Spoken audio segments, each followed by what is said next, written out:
One of the things that you said, Guruji, is about we all should try and do what we love to do. No, I didn't say that. And would I'm trying to outline one thought, sir. To be able to love what we do, is that not therefore also a matter of situation, Guruji? See, first of all, I did not say you must do what you love to do. Then everybody will start doing fanciful things, all right? Because at different stages in your life, you will think different things you love. When you were 18, you thought you loved somebody in the neighborhood, but that passed, isn't it? It's okay, you don't have to confess, it's not a quote. So, but I'm saying, when you're 15, 16, 18, 20, whatever you thought this is it, what you thought you love, did it disappear? Not only in terms of people, of things that you do. When you were 5, you loved a lollipop, that was the highest thing in your life. Yes or no? Was lollipop a small thing? It was the world. Hello?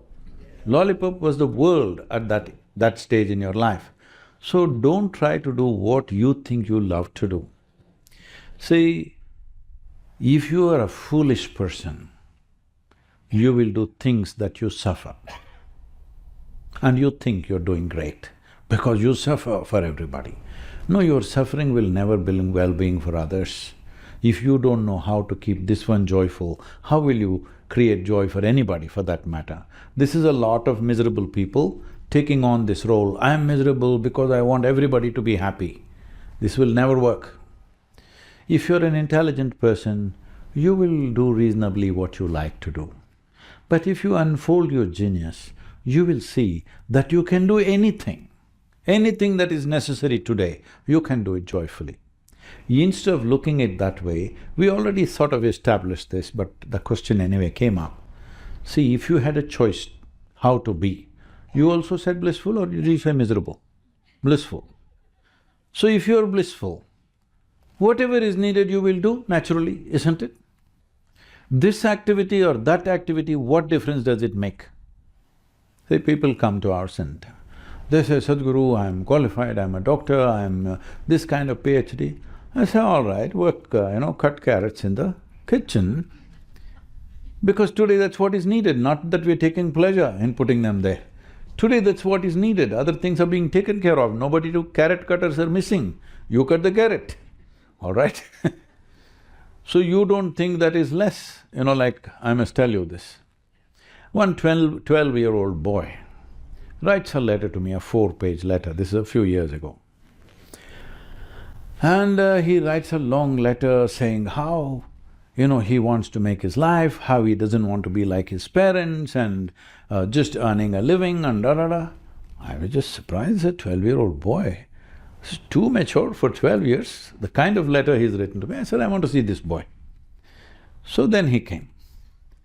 Then I said, all this is fine, but why are you thinking that the way your parents… because your parents are stupid, that's why they produced you, all right? Hello? If they were so smart as you wouldn't be here. Yes or no? If they had the same thoughts and they were as smart as you are, you wouldn't exist. They were stupid, so they produced you. And now you're talking all this, and now you want to do big spiritual things, there's no such thing. See, understand this. See, our temple, the Analinga temple, a meditation place, opens exactly at 6 o'clock, on the dot. People will wait like this, when it comes tuck, they'll open the door. So I said, see, tomorrow, suppose the temple does not open at 6 o'clock, simply it's closed. People will all come, what's happening, why is it not open?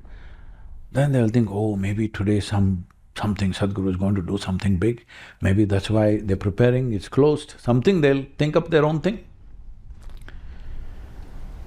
Every day for the last 30 years, without, once again to acknowledge all the volunteers, without a single day's break, every day meal has been served at 10 o'clock in the morning, 7 o'clock in the evening, without a single minute delay, always. So, suppose you go to the dining hall and it didn't open. Then you'll think, why the hell dining hall is open, little hungry people will get little angry, bus. Then somebody will explain, maybe there is something else today, maybe today is a festival, maybe today is some special day, maybe they'll serve something else little later. They'll come up with explanations. But let's say you wake up, everything starts at 5:30 in the morning, sadhana. Suppose you wake up at 4:30, all toilets are locked. In 1 hour's time, there'll be a revolution. So I asked him, which is more important, the toilet, dining hall, kitchen, temple, which one is more important? You better understand, the moment you think one thing is more important than the other, you have lost it. Tell me, which is more important? Sitting in the temple and meditating is more important? Sitting in the toilet for a shit is more important? There is no such thing. When we do all of it, life becomes important, isn't it? If you don't do any one of those things, life will be a mess, yes or no? So the problem is this, when you say, I will do what I like to do, what I love to do, somewhere in your mind, you've decided what is superior, what is inferior, what is worth doing, what is not worth doing. This will go away in you the moment you're blissful by your own nature. Whatever is needed, you do. Different people will function according to their competence, but what is needed, you do at that given moment. So, do not distinguish as, I love to do this, I don't like to do that. If you're joyful, you see on a day when you're joyful, how flexible you are. Hello, how wonderful you are. I would like to meet you on that day when you're very happy. What a wonderful human being you are. Another day you're little unhappy, little dragging your feet, little depressed, frustrated about something, or you could be a nasty human being, isn't it? This is true with every human being. This is the mistake we have made about humanity. We try to produce good people. Good people are insufferable. Yes, those who think I'm very good are usually people that you don't want to live with. Hello? We need more joyful and sensible people. Can I tell a joke to him? He's a lawyer. So this happened.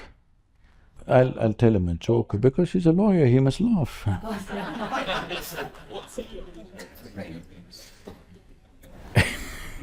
Because it's a dreary, serious place, where he goes. So on a certain day, Shankaran Pillai called his 3 sons. And he said, you good-for-nothing people, you idiots, go do something good in the world. They said, Father, we don't know how to do any good thing. How do we do good things? We don't know any such thing. Said, go help somebody, do something good you do.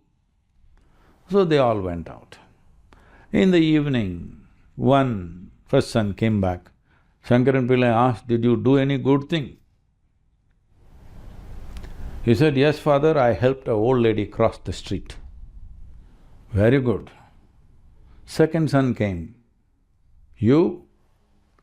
Yes, Father. What did you do? I helped an old lady to cross the street. Third son came. What did you do? He also said, I also helped an old lady to cross the street. He said, what? All 3 of you found 3 old ladies to cross the street? He said, no, Father, you don't know how stubborn these old ladies are. Whatever we did, she wouldn't come. We also called our cousin, Ramu. Together all 4 of us held the 4 limbs and made her cross the street, but she wouldn't. You can do good things like this.